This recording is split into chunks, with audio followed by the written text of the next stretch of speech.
Hello and welcome friends to our YouTube channel समाज सेवा take. So friends, जैसा कि हम JKSSB junior assistant and other JKSSB exams के लिए इंग्लिश का सिलेबस डिस्कस कर रहे थे। आई एम सॉरी कि मैं ये वीडियो कुछ बिजी शेड्यूल की वजह से आपके लिए जल्दी नहीं ला सका, लेकिन फिर भी अभी हमारे पास काफ़ी टाइम है। हम जितना जल्दी हो सके कोशिश करेंगे हम अपना सिलेबस कंप्लीट कर लें। तो हमने लगभग 80% सिलेबस कंप्लीट कर लिया है। 3 या 4 टॉपिक्स ही हमारे सिलेबस में से बच रहे हैं, तो जल्द ही हम कंप्लीट कर लेंगे। तो आज का टॉपिक जो मैं आपके लिए लेके आया हूँ वो है हमारे पास पंक्चुएशन।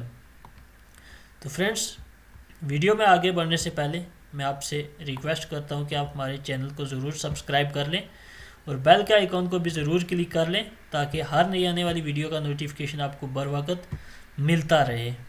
सो फ्रेंड्स, आज हम डिस्कस करने जा रहे हैं पंक्चुएशन।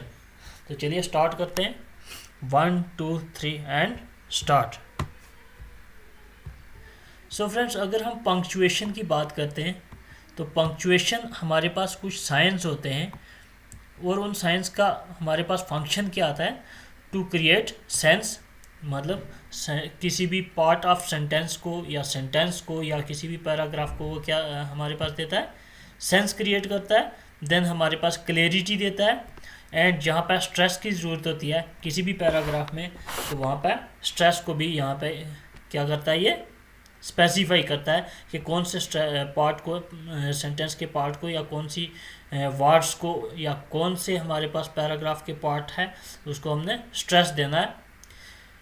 हम पंक्चुएशन मार्क्स यूज़ करते हैं to structure and organize our writing, ताकि हम अपनी राइटिंग को एक स्ट्रक्चर प्रॉपर स्ट्रक्चर दे सकें या और हम अपनी राइटिंग को प्रॉपरली ऑर्गेनाइज कर सकें।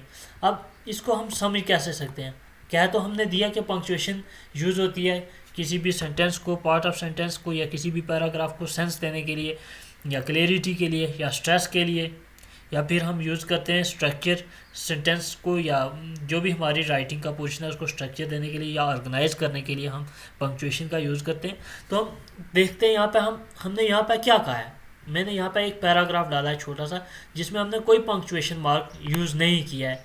तो इसका कहने का मतलब यही कि इसका कोई स्ट्रक्चर नहीं है, ना इसमें कोई पंक्चुएशन मार्क यूज़ हुआ है और ना ये किसी ऑर्गेनाइज्ड वे में हमने प्रेजेंट किया है। तो इसका कहने का मतलब यही है कि पंक्चुएशन हमारे सेंटेंस को या पार्ट ऑफ सेंटेंस को या पार्ट ऑफ पैराग्राफ या जो भी राइटिंग हम कर रहे हैं उसको स्ट्रक्चर देता है और ऑर्गेनाइज करता है।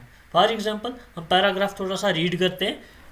Perhaps you don't always need to use commas, periods, colons, etc. to make sentence clear. When I am in a hurry, tired, cold, lazy, or angry, I sometimes leave out punctuation marks. Grammar is stupid. I can write without it and don't need.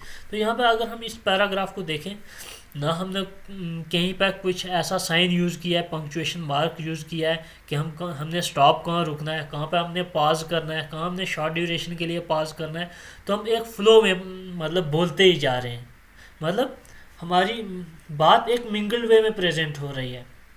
अगर हम इसको कहें कि हम एक regularly बोलते ही जा रहे हैं, हम ना कहीं रुक रहे हैं कि हमारी बात, हमारा सेंस जो है हम प्रेजेंट कर रहे हैं वो एक सेंस कहाँ पर कंप्लीट होता है और दूसरी बात हम कहाँ से शुरू कर रहे हैं, तो उसमें कोई डिफरेंशिएट नहीं हो पा रहा है। तो पंक्चुएशन, विदाउट पंक्चुएशन जो स्ट्रक्चर और ऑर्गेनाइजेशन, क्लैरिटी या सेंस जो हमारी राइटिंग है वो नहीं बनता है। तो इसी पैराग्राफ को अगर हम पंक्चुएशन मार्क्स यूज़ करके पढ़ते हैं तो वो कुछ इस तरीके से पढ़ा जाएगा। Perhaps you don't. अब यहाँ पर अगर आप कंपेयर करेंगे तो हमने यहाँ पे ऊपर अपॉस्ट्रॉफी नहीं यूज़ किया था, तो यहाँ पे हमने अपॉस्ट्रॉफी यूज़ किया है। Perhaps you don't always need to use commas. अब यहाँ पे हम पॉज कर रहे हैं तो यहाँ पे पॉज किया अगर हमने तो हम यहाँ पे कॉमा का इस्तेमाल करेंगे। पीरियड्स यहाँ पे भी पॉज करेंगे क्योंकि हम डिफरेंट चीज़ों को प्रेजेंट कर रहे हैं, कॉमास को, पीरियड्स को, कॉलम्स को। तो यहाँ पे हम तीनों को एक ही बात में नहीं कह सकते, मतलब तीनों अलग चीज़ें हैं, कॉमास, पीरियड्स, कॉलम्स एटसेट्रा। तो यहाँ हम इनको एक तरीके से सेपरेट कर रहे हैं, सेपरेट करके बोल रहे हैं। टू मेक सेंस क्लियर, यहाँ पे हमारा एक सेंटेंस, एक थॉट कंप्लीट होती है, तो जहाँ पे एक थॉट कंप्लीट हो जाए तो वहाँ पे हम फुल स्टॉप का यूज़ करते हैं। When I am in a Hari, tired, cold, lazy और यहाँ पर मतलब डिफरेंट नंबर्स आ जाते हैं किसी भी चीज़ के या ऑब्जेक्ट के या सब्जेक्ट के, या कोई भी वर्ड्स हम यूज़ कर रहे हैं वो हम अलग अलग उनको अलग अलग करके प्रेजेंट करेंगे, तो वहाँ पे हम कॉमा का यूज़ करेंगे। और angry, I sometimes leave out punctuation marks. तो अगर हम इस पूरे पैराग्राफ को पढ़ेंगे तो यहाँ पे हमने यहाँ पे पंक्चुएशन मार्क्स का यूज़ किया है, राइटिंग को हमने क्लियर किया है, सेंसिबल वे में हमने प्रेजेंट किया है, ये सेंस दे रही है हमारे पास, और उसके बाद हमने इसके प्रॉपर स्ट्रक्चर और ऑर्गेनाइजेशन भी प्रेजेंट किए।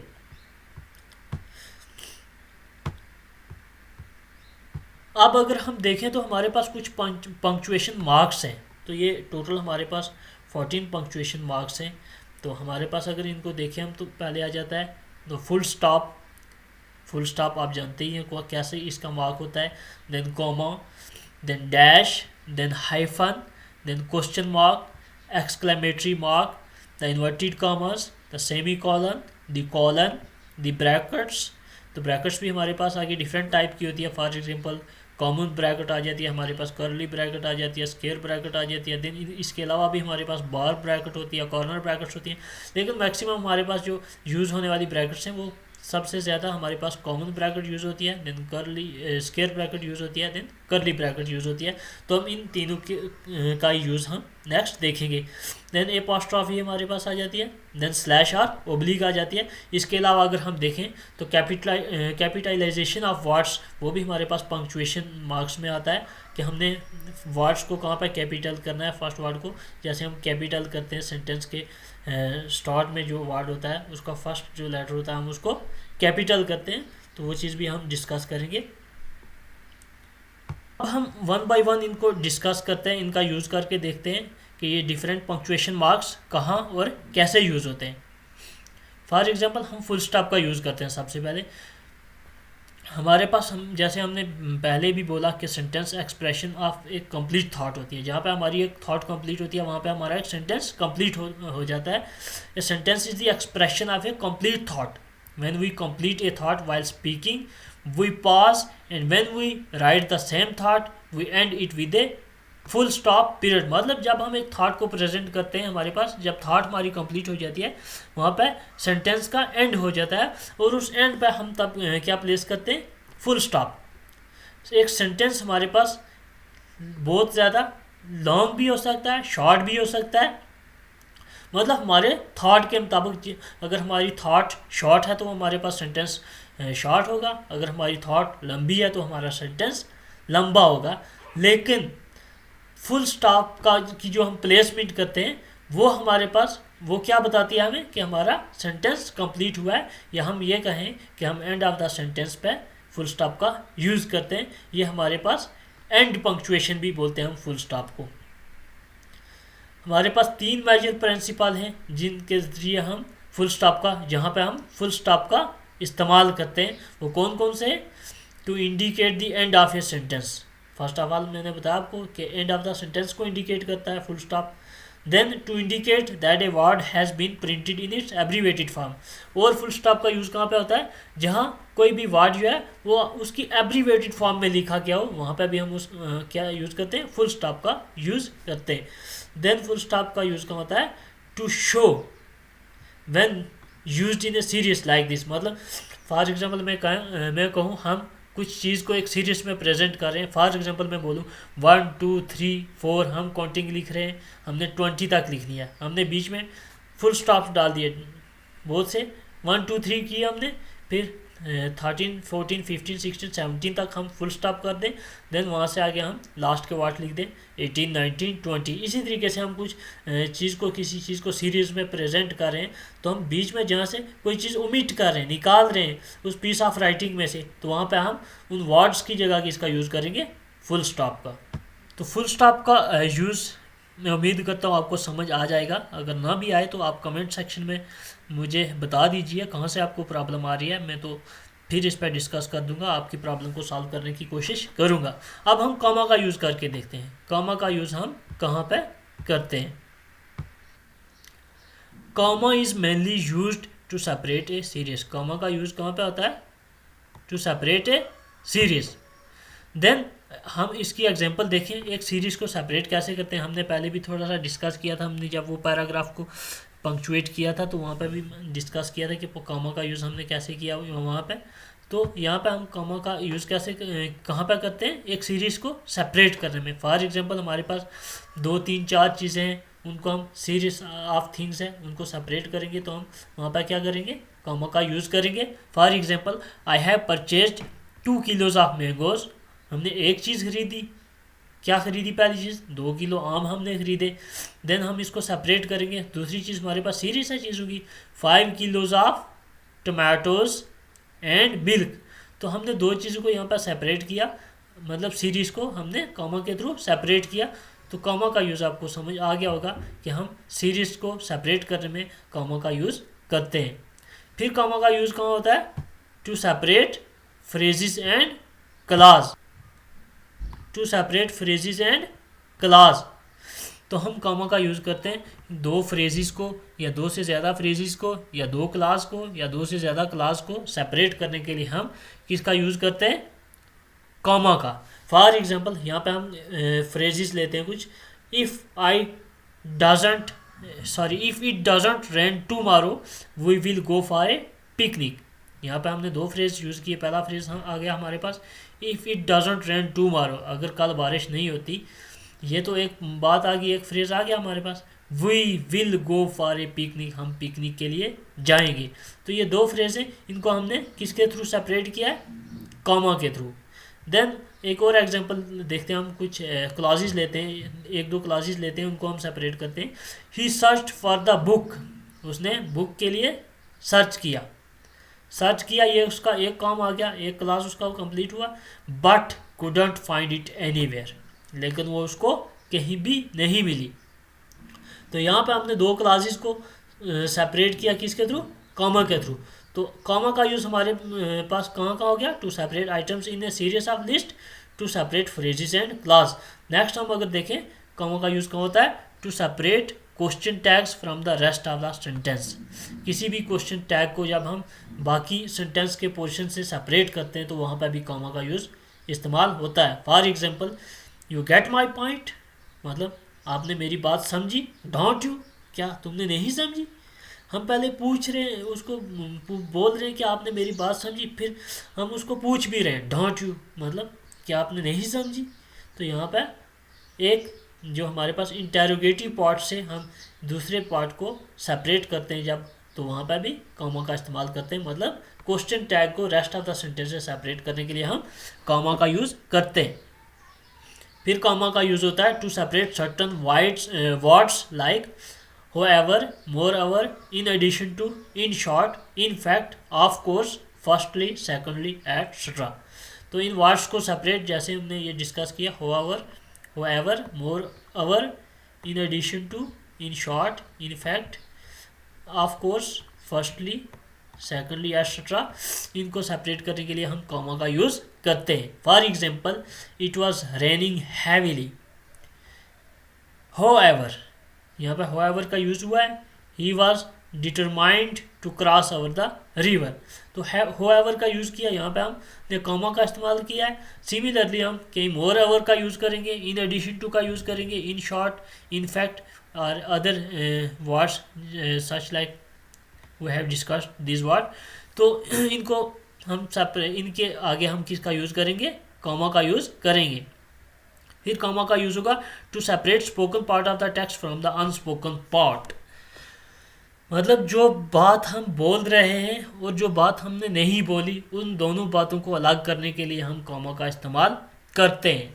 एग्जाम्पल के थ्रू हम समझते हैं, this is really interesting, she exclaimed, मतलब ये बहुत इंटरेस्टिंग था। शी एक्सक्लेम्ड, उसने एक्सक्लेम किया, ये बात जो है उसने बोली नहीं है, ये बात उसने बोली है। हमने बात जैसे कहा कि सैड या स्पोकन पार्ट को अनस्पोकन पार्ट से सेपरेट करने के लिए हम कॉमा का यूज़ करते हैं। तो यहाँ पे हमने कॉमा का यूज़ किया, ये बात तो उसने बोली लेकिन ये बोली नहीं, ये हम खुद से कह रहे हैं कि उसने ये बात एक्सक्लेम की है। तो ऐसी सिचुएशन में भी हम कॉमा का यूज़ करते हैं to separate this two spoken and unspoken part of a sentence. फिर कॉमा का यूज़ होता है व्हेन वर्ड्स और phrases are used in direct address. When words और phrases are used in direct address, मतलब जब वर्ड्स और फ्रेजेस को हम डायरेक्ट एड्रेस करके बोलते हैं तो तब हम कॉमा का यूज़ करते हैं। फॉर एग्जांपल हम बोले सर, हम डायरेक्ट एड्रेस सर को ही मतलब बोल रहे हैं directly, I am terribly sorry to be late, मतलब मैं बहुत सॉरी हूँ कि मैं आज लेट हो गया। यहाँ पे हमने सर, हम क्या किया, डायरेक्ट एड्रेस करके हमने बोला सर को कि मैं बहुत बहुत सॉरी हूँ कि मैं आज लेट हो गया।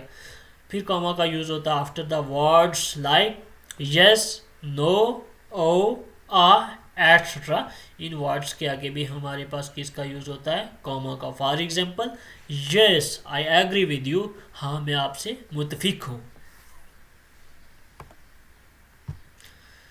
देन डैश का इस्तेमाल हम कहाँ पे करते हैं, डैश को हम कॉमा की जगह पे भी यूज़ कर सकते हैं। Instead comma or a colon, or a semicolon.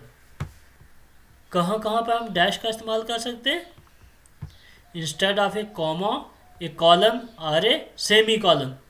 It is mainly used to tell the reader that a group of words has been added to a previous group as a kind of an afterthought, or to show that a group of words has been inserted again as a sort of last minute change of structure in a sentence. Means क्या कहने का मतलब, ये कहाँ पर use होता है, जहाँ एक ग्रुप ऑफ वर्ड्स हमने प्रीवियसली भी इस्तेमाल किए लेकिन आफ्टर दैट हमने वो ग्रुप ऑफ वर्ड्स जो है as a kind of afterthought हमने फिर से इस्तेमाल किए, तो उस सिचुएशन में हम कॉमा का इस्तेमाल, सॉरी डैश का इस्तेमाल करेंगे। For example the solution if it is deemed solution, हमने सॉल्यूशन को यहाँ पर पहले यूज़ किया है, हमने ग्रुप ऑफ वर्ड्स के साथ सॉल्यूशन को दोबारा से इस्तेमाल किया है। हम उसके बारे में थोड़ी इंट्रोडक्शन भी दे रहे हैं कि सॉल्यूशन कौन सा solution, if it is a deemed solution, अगर ये डीम्ड सॉल्यूशन है, is to get your tenant out of the house as soon as possible. तो यहाँ पे हमने कहाँ डैश का इस्तेमाल किया, जहाँ हम किसी वर्ड्स को प्रीवियसली थॉट के साथ रिलेट करके आफ्टर थॉट में प्रेजेंट करते हैं, तो वहाँ पे हम डैश का इस्तेमाल करते हैं। देन हमारे पास आ जाता है हाइफन। तो हाइफन का यूज़ हम कहाँ पे करते हैं, ये दोनों एक जैसी दिखती हैं बट इनमें डिफरेंस क्या होता है, प्रिंटेड फॉर्म में हाइफन जो है वो डैश से छोटा होता है। अब हाइफन यूज़ कहाँ पे होता है, hyphen is use to join two और मोर वर्ड्स, कहाँ पे, दो या दो से ज़्यादा वर्ड्स को जॉइन जहाँ हम करेंगे वहाँ हम हाइफन का यूज़ करेंगे और उन वर्ड्स को जॉइन करके हम एक कंपाउंड वर्ड बनाएंगे। फॉर एग्जाम्पल के थ्रू हम समझते हैं, बेटर समझ आएगा हमें। ग्रीन रूम, यहाँ पे दो वर्ड्स हैं, इनको हम एक सिंगल कंपाउंड वर्ड बना रहे हैं डैश के थ्रू जॉइन करके। अगर देखें तो ग्रीन एक अलग वर्ड है और रूम एक अलग वर्ड है। ग्रीन का मतलब हो गया हरा, रूम आ गया कमरा हमारे पास। तो हम अगर इनको जोड़ेंगे, ग्रीन रूम एक ही मतलब सांस में एक ही वर्ड के ज़रिए पढ़ेंगे हम इसको, तो उस सिचुएशन में हम हाइफन का यूज़ करते हैं। देन हम और एग्जांपल देखें इसकी, तो हैंड टॉवल, टूथपेस्ट। अगर देखें हम टूथ दांत, पेस्ट जो हमारे पास पेस्ट हम लगाते हैं दांतों की पेस्ट, तो ये दो अलग अलग वर्ड्स हैं। तो अगर हम इन दोनों को जोड़ के कंपाउंड वर्ड बनाएंगे तो हमारे पास हम हाइफन के थ्रू इनको जोड़ देंगे, तो ये कैसे पढ़ा जाएगा, टूथपेस्ट, मतलब एक ही वर्ड फिर बोला जाएगा। फिर मदर इन लॉ, इसके लिए हम हाइफन को यूज़ करने के लिए हमारे पास कोई क्लियर रूल और गाइडलाइन नहीं है जो डिसाइड करे कि कौन सा वर्ड हाइफिनेटेड होने चाहिए और कौन सा word as a single word हम यूज़ कर सकते हैं। For example in certain cases में तो हमने देखा कि यहाँ पर कुछ वर्ड्स हैं जिनके साथ हम क्लियरली यूज़ करते हैं, लेकिन कुछ केसेस में हमारे पास कोई गाइडलाइन या क्लियर रूल नहीं है जो हमें बता सके कि कौन से वर्ड के साथ हम हाइफन यूज़ करेंगे और कौन से वर्ड को ज्वाइन करने के लिए हम हाइफन का यूज़ नहीं करेंगे। For example antifreeze, biannual, dining room, blackboard etcetera. Next हम देखते हैं use of question mark. Question mark का यूज़ हम कहाँ पे करते हैं, तो क्वेश्चन मार्क आप सबको पता ही होगा कि जहाँ हम कुछ क्वेरी कर रहे हैं, कुछ बात पूछ रहे हैं, जैसे हम कुछ वर्ड्स हमारे पास फाइल डब्ल्यू हो गया, एच हो गया, देन अदर मे, या जहाँ पे हम कुछ इंक्वायरी कर रहे हैं, पूछ रहे हैं किसी बात को, तो वहाँ पे हम क्वेश्चन मार्क का यूज़ करेंगे। फॉर एग्जाम्पल डायरेक्टली हम जब किसी को कुछ पूछते हैं तो वहाँ पे साइन ऑफ इंटरोगेशन का यूज़ होता है। टू हमने बोला mark to show that a direct question has been asked whether in direct speech enclosed with inverted comma or as a part of a passage of writing. मतलब हम direct speech अगर पूछ रहे हैं वहाँ पर भी, या एक पार्ट ऑफ पैसेज है किसी भी राइटिंग में, तो वो हमारे पास कुछ इंक्वायर कर रहा है, क्वेश्चन पूछ रहा है, तो वहाँ पर हम उस केस में भी क्वेश्चन मार्क का इस्तेमाल करेंगे। For example, what do you think I should wear for the party tonight. ये पूछ रहा है उसको कि आप क्या सोचते हो कि मुझे पार्टी पे आज रात क्या पहनना चाहिए। आस्क्ड सीमा, सीमा ने पूछा, तो यहाँ पे हमारे पास इस्तेमाल हुआ किसका, साइन ऑफ इंटरोगेशन का। एक बात हम डिस्कस करते हैं, जो मैं आपको बता देता हूँ कि क्वेश्चन मार्क, फुल स्टॉप, अगर आपको कोई पूछे कि एंड पंक्चुएशंस क्या होती है। एंड पंक्चुएशंस ऐसी पंक्चुएशंस होती हैं जो किसी सेंटेंस के एंड पर लगती हैं, और ये हमारे पास कौन कौन सी है, question mark, full stop, exclamation marks, ये हमारे पास कौन सी आ जाती है, एंड पंक्चुएशंस, क्योंकि ये एक सेंटेंस के एंड पर यूज़ होती हैं। देन हम अगर देखें तो हमारे पास exclamatory marks, exclamatory marks sign आपको याद ही होगा इसका कैसा होता है, ये है इसका साइन, ये वाला।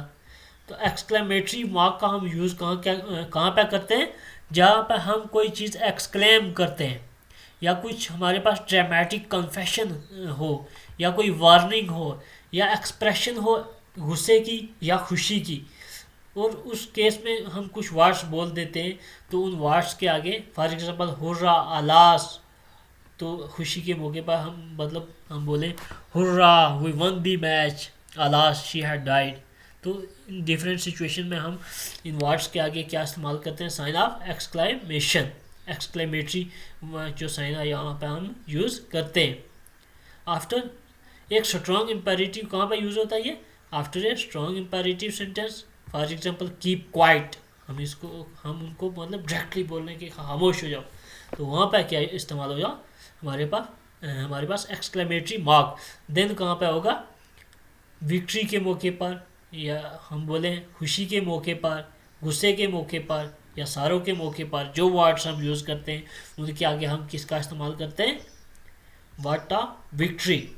मतलब उन वर्ड्स का मैक्सिमम हम अगर देखें तो मीनिंग नहीं होता है, लेकिन हम अपने एक्सप्रेशंस को शो करने के लिए कुछ वर्ड्स बोलते हैं। फॉर एग्जांपल हुर्रा, इसका कुछ मीनिंग नहीं है, अलास, इसका भी कुछ मीनिंग नहीं है, लेकिन हम कुछ एक्सप्रेशन को शो करने के लिए, जहाँ एक्सप्रेशन शो करते हैं, तो हम ये वर्ड्स बोलते हैं, और उनके आगे हम साइन ऑफ एक्सक्लेमेशन का यूज़ करते हैं। For example what of victory, oh that was a terrible accident, यहाँ पे सरप्राइज शो कर रहे हैं हम।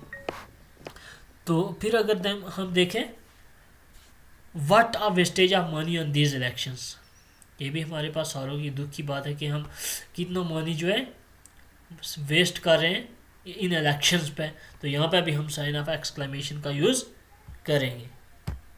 देन हम देखते हैं कि इन्वर्टेड कॉमर्स, या जिनको हम कोटेशन मार्क्स भी बोलते हैं, उनका यूज़ कहाँ पे होता है। इन्वर्टेड कॉमर्स एक रीडर को बताते हैं कि what lies between them in direct speech, मतलब डायरेक्ट स्पीच जो एक अगर स्पीकर बोलता है कोई भी बात, उसको हम उसी के वर्ड्स जो उसने बोले हैं एग्जैक्टली वही वर्ड्स कोट करके लिखते हैं, तो उन वर्ड्स को हम कहाँ पर रखेंगे, इन्वर्टेड कॉमर्स के बीच में। When we reproduce the words of a speaker as said originally, जैसा कि मैंने आपको बता दिया, the speech is in the inverted commas, वो speech हमारे पास inverted commas में होगी। They are also used to enclose words of special significance for the writer, और inverted comma का यूज़ कहाँ पे होता है, ऐसे वर्ड्स के लिए जो राइटर के लिए स्पेशल इम्पोर्टेंस रखते हैं, उस केस में हम किसका यूज़ करते हैं, इन्वर्टेड कॉमर्स का।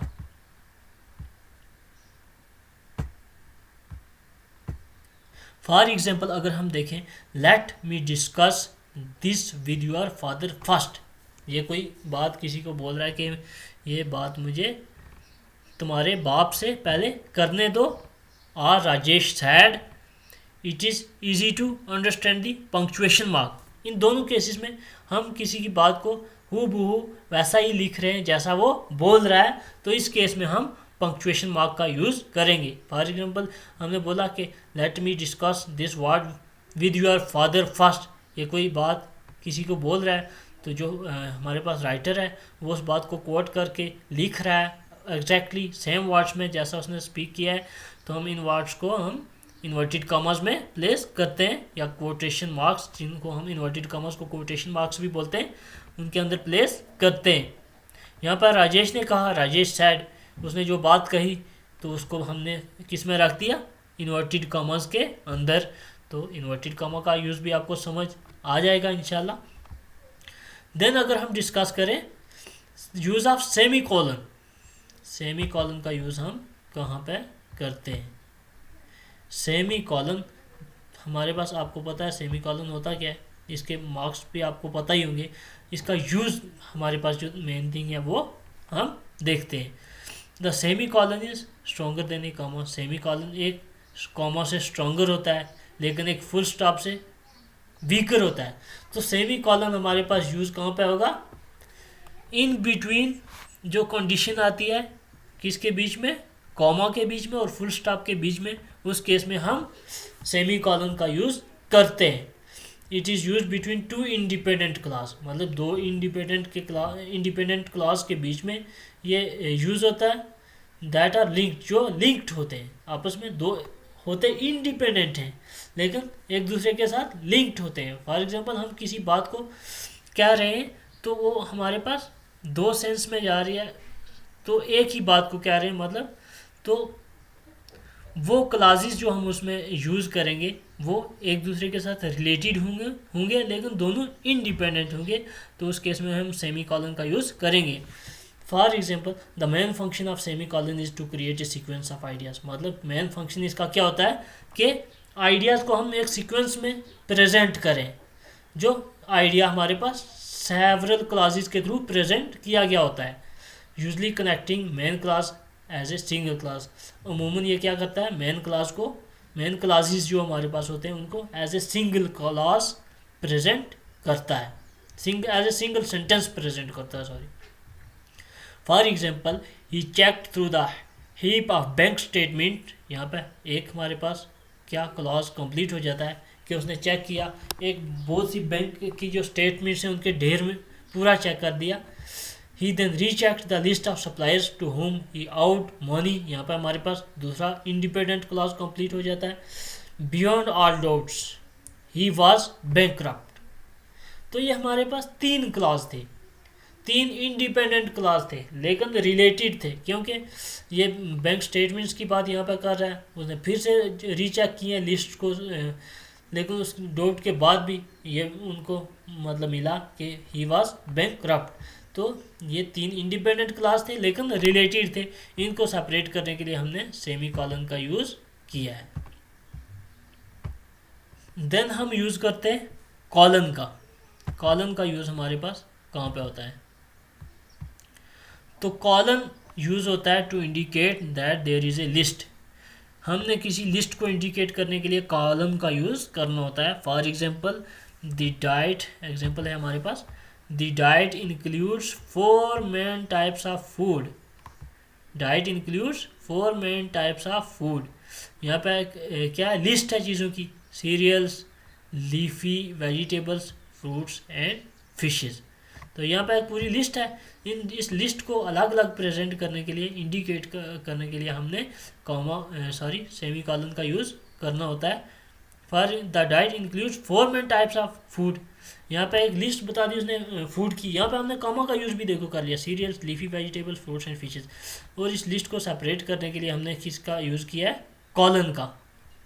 देन ये यूज़ होती है to introduce a piece of information. किसी इंफॉर्मेशन को इंट्रोड्यूस करने के लिए हम किसका यूज़ करते हैं, कॉलन का यूज़ करते हैं। For example he put his hand in his jacket pocket for his wallet.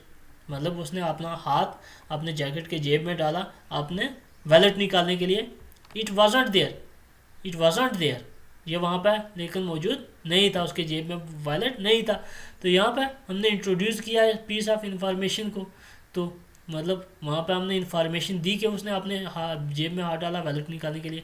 अब हमने एक्स्ट्रा इंफॉर्मेशन क्या दी कि वो उसके जेब में प्रेजेंट नहीं था। देन हम यूज़ करते हैं ब्रैकेट्स का। ब्रैकेट्स का यूज़ हम कहाँ पर करते हैं? ये सेट ऑफ मटेरियल के लिए यूज़ होता है जो closely related, very closely related नहीं होता है, रिलेटेड होता है लेकिन क्लोजली रिलेटेड नहीं होता है to set to the rest of the sentence. मतलब ऐसी बात को प्रेजेंट करने के लिए हम जो क्लोजली रिलेटेड नहीं होता है और उसकी इंफॉर्मेशन देने के लिए हम किसका यूज़ करते हैं? ब्रैकेट का। फॉर एग्जांपल कोई वर्ड है हमारे पास, उसको हम जब उसकी थोड़ी सी इंफॉर्मेशन देते हैं, वो इंफॉर्मेशन हम जो है डायरेक्टली पैराग्राफ में नहीं लिखेंगे, वो उसी वर्ड के रिलेटेड जो इन्फॉर्मेशन होगी, रिलेटेड इन्फॉर्मेशन होगी लेकिन वेरी क्लोजली रिलेटेड इन्फॉर्मेशन नहीं होगी, तो उसको हम कहाँ पर रखेंगे? ब्रैकेट्स में। For example the finding of the research, research की फाइंडिंग्स। अब यहाँ पर हम फाइंडिंग्स को नहीं प्लेस कर रहे हैं, हम ये रेफरेंस दे रहे हैं कि अपेंडिक्स 2 हम रेफ़र कर रहे हैं कि उस रिसर्च की फाइंडिंग्स जो हैं आर क्वाइट सरप्राइजिंग। तो हमने रेफरेंस दिया यहाँ पे और इस रेफरेंस को हमने प्लेस कर दिया। ये रिलेटेड इन्फॉर्मेशन है लेकिन मच क्लोजली रिलेटेड इन्फॉर्मेशन नहीं है, इसको हमने ब्रैकेट्स में प्लेस कर दिया है। देन एक और एग्जांपल देखते हैं हम। कैटरीना ए हरिकेन, मतलब हमने यहाँ इसकी इंफॉर्मेशन दी, Katrina a hurricane had a devastating effect on thousands of people. तो यहाँ पर भी हमने थोड़ी सी इंफॉर्मेशन दी, related information but not very closely related information, and that's why we have placed it in brackets. Brackets हमारे पास डिफरेंट टाइप्स की होती हैं। फॉर एग्जांपल पैरेंथेसिस आ गई हमारे पास जो कॉमन ब्रैकेट होती है। देन हमारे पास स्क्वायर ब्रैकेट आ जाती है, मैंने पहले भी बताया था आपको। कर्ली ब्रैकेट आ जाती है जो मेनली यूज़ होती है हमारे पास। ये 3 ब्रैकेट्स हैं। अगर इसके अलावा हम बात करें तो हमारे पास बार ब्रैकेट्स आ जाती है, देन हमारे पास कॉर्नर ब्रैकेट्स आ जाती है और दूसरी तीसरी। तो हमने इन 3 जो ब्रैकेट्स यूज़ होती हैं हमारे पास, इन्हीं का यूज़ पढ़ना है। पैरेंथेसिस ऐसी, मतलब एक इनकी शेप आप देख लो कैसी है कॉमन ब्रैकेट्स की। और curved notation used to contain further thoughts और qualifying remarks. However parenthesis can be replaced by commas without changing the meaning in most cases. मतलब क्या बोल रहा है? ये कर्व्ड नोटेशन होते हैं, यूज़ कहाँ होते हैं? जहाँ किसी मतलब थाट को हम फर्दर उसकी थाट प्रेजेंट करते हैं, उसको किसी मार्क को क्वालिफाई करने के लिए हम फर्दर थाट प्रेजेंट करते हैं, तो उस केस में वो थाट हम किस में प्लेस करेंगे? ब्रैकेट्स में, पैरेंथेसिस में। तो फॉर एग्जांपल हम देखें जॉन एंड जैन। यहाँ पर जॉन एंड जैन ये कोई 2 बंदे हैं, लेकिन हमें पता नहीं कौन से बंदे हैं। उनके रिलेटेड जो फर्दर इंफॉर्मेशन हम दे रहे हैं, who are the speakers on a annual day, हमने उनको स्पेसिफाई करके बताया कि कौन से जॉन और जैन जो एनुअल डे पे स्पीकर थे। बोथ हैव रेड हेयर, उन दोनों के बाल रेड हैं। तो हमने उनके लिए बारे में कुछ एक्स्ट्रा इन्फॉर्मेशन दी है, तो इस केस में हम पैरेंथेसिस का इस्तेमाल करेंगे। देन हम अगर देखें स्क्वायर ब्रैकेट्स, ये इनका यूज़ कहाँ होता है? फॉर टेक्निकल एक्सप्लेनेशन के लिए। किसके लिए? टेक्निकल एक्सप्लेनेशन के लिए। फॉर एग्जांपल अगर हम देखें use them when you look up word definition. अगर हम वर्ड की डेफिनेशन देखना चाहते हैं, कोई हम पैराग्राफ लिख रहे हैं, कोई वर्ड हमारे पास आ जाता है, उसकी डेफिनेशन को हम प्रेजेंट कर रहे हैं, तो उसको हम स्क्वायर ब्रैकेट में प्लेस करेंगे। Then at the bottom of each definition page brackets surrounds a technical description। मतलब पेज किसी जो हम राइटिंग करते हैं, राइटिंग पेज के बॉटम पे या जो हम बुक टाइप करते हैं, कुछ एक्स्ट्रा इंफॉर्मेशन दी होती है, टेक्निकल डिस्क्रिप्शन दी होती है। उस डिस्क्रिप्शन को भी हम कहाँ पर प्लेस करते हैं? स्क्वायर ब्रैकेट्स के अंदर। देन ब्रेसेस, जो हमारे पास कर्ली ब्रैकेट्स होती हैं, ये कहाँ पर यूज़ होती हैं? जहाँ पर हम 2 या 2 से ज़्यादा लाइंस को प्लेस करेंगे किसके बीच में? कर्ली ब्रैकेट्स में। कर्ली ब्रैकेट्स का हम यूज़ करते हैं 2 या 2 से ज़्यादा लाइंस को प्लेस करने के लिए in between this brackets. They are considered as a, to show that they are considered as a unit. ये दिखाने के लिए वो कि वो एक यूनिट है, एक ही चीज़ है, एक ही इकाई है। They are not commonplace in most writing, ये मतलब ज़्यादातर राइटिंग में इस्तेमाल नहीं होती है। अगर हम देखें तो ये कहाँ पे होती है, कुछ same lines for example poetry में यूज़ करते हैं हम इसको। दो हमारे पास जो स्टैंजास होते हैं या हमारे पास दो लाइंस पोइट्रीज की होती हैं, उनको हम प्लेस कर देते हैं कि इसके बीच में, इन ब्रेसेस के बीच में, कर्ली ब्रैकेट्स के बीच में। या हम इसका यूज़ करते हैं कंप्यूटर प्रोग्रामिंग में कि हम ये दिखा सकें कि सेम लाइंस, दो सेम लाइंस के बीच में हमारे पास क्या प्रेजेंट है, उनको शो करने के लिए। देन हमारे पास आ जाता है अपॉस्ट्रॉफी। अपॉस्ट्रॉफी कहाँ पर यूज़ होती है? टू इंडिकेट पोसेशन, मतलब किसी की पोसेशन दिखाने के लिए कि कोई भी चीज़ किससे रिलेट किसकी है, किससे पोसेस, कौन पोसेस करता है उसको, उस पोसेशन को दिखाने के लिए हम यूज़ करते हैं किसका? अपॉस्ट्रॉफी का इस्तेमाल करते हैं। मतलब हु हैव इट, कोई चीज़ किसकी है, उस पोसेशन को दिखाने के लिए हम अपॉस्ट्रॉफी का यूज़ करते हैं। For example Rahul's book, Rahul की किताब, राहुल्स बुक, ये हम पोसेशन दिखा रहे हैं कि ये किताब राहुल की है। रीताज मोबाइल, तो यहाँ पर भी अपॉस्ट्रॉफी एस का इस्तेमाल हुआ है, तो मोबाइल मतलब रीता का है, तो यहाँ पर भी हम पोसेशन दिखा रहे हैं। तो इस केस में हम किसका इस्तेमाल करेंगे? अपॉस्ट्रॉफी एस का इस्तेमाल करेंगे। Then boys, school, students, union, इस केस में हमारे पास क्या है? S apostrophe mark after the S with Plurals, मतलब प्लूरल्स के साथ हम एस के बाद हम अपॉस्ट्रॉफी एस का इस्तेमाल करेंगे। मतलब बॉयज़, स्कूल, स्टूडेंट, यूनियन, यहाँ पे हम एस अपॉस्ट्रॉफी एस का मार्क लगाएंगे एस के ऊपर, एस के बाद विद प्लूरल्स, प्लूरल्स के साथ, मतलब जो चीज़ें प्लूरल हमारे पास प्रेजेंट होती है, वर्ड सिंगल होता है लेकिन सेंस प्लूरल का दे रहे होते हैं हमारे पास। देन इसका यूज़ होता है हमारे पास जहाँ पे हम लेटर्स का ओमिशन करते हैं किसी वर्ड से, तो उस केस में भी हम किसका इस्तेमाल करते हैं? अपॉस्ट्रॉफी एस का। फॉर एग्जांपल डू नॉट, यहाँ पे हम डू नॉट में से ओ को ओमिट कर देते हैं, निकाल देते हैं, और अपॉस्ट्रॉफी का यूज़ करके हम इसको इस तरीके से रिप्रेजेंट करते हैं, डोंट। देन दैट इज़, इसको हम अगर अपॉस्ट्रॉफी एस लगा के देखेंगे तो ये हमारे पास दैट्स इस तरीके से रिप्रेजेंट होगा। देन इट इज़, इसको हम रिप्रेजेंट करेंगे अगर अपॉस्ट्रॉफी एस के साथ, ये आएगा हमारे पास इट्स। तो मैं उम्मीद करता हूँ ये चीज़ें आपको क्लियर हो जाएंगी। नेक्स्ट अगर हम देखें स्लैश और ओब्लिक, स्लैश और ओब्लिक का यूज़ हम कहाँ पे करते हैं? कहाँ पे करते हैं? The slanting line stroke known as slash और oblique is often used to represent exclusive और इंक्लूसिव और डिवीजन एंड फ्रैक्शन, मतलब जहाँ हम एक्सक्लूजन या इंक्लूजन करते हैं या डिवीजन और फ्रैक्शन के तौर पर हम इसका इस्तेमाल करते हैं। And as data separator in writing, और data separator as a data separator भी यूज़ होता है हमारी राइटिंग्स में, किसका? ओब्लिक या स्लैश का।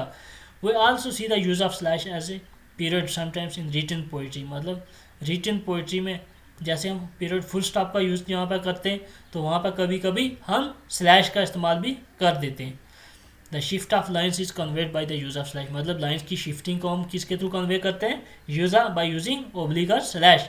For example the sun came, यहाँ पे हम स्लैश का इस्तेमाल करेंगे। Spoke of light to me, then हम स्लैश का इस्तेमाल करेंगे। The sun gave us fame, then फिर हम यहाँ पे स्लैश का इस्तेमाल करेंगे। Then it can also be used in a fraction, fraction में भी यूज़ होती है, पार्टिकुलरली इन्वॉल्विंग लार्ज नंबर, जहाँ पर लार्ज नंबर हमारे पास हो, ख़ासतौर पर वहाँ पे। फॉर एग्जाम्पल 67/89, यहाँ पे हमने स्लैश 67/89 इसके बीच में स्लैश प्लेस किया।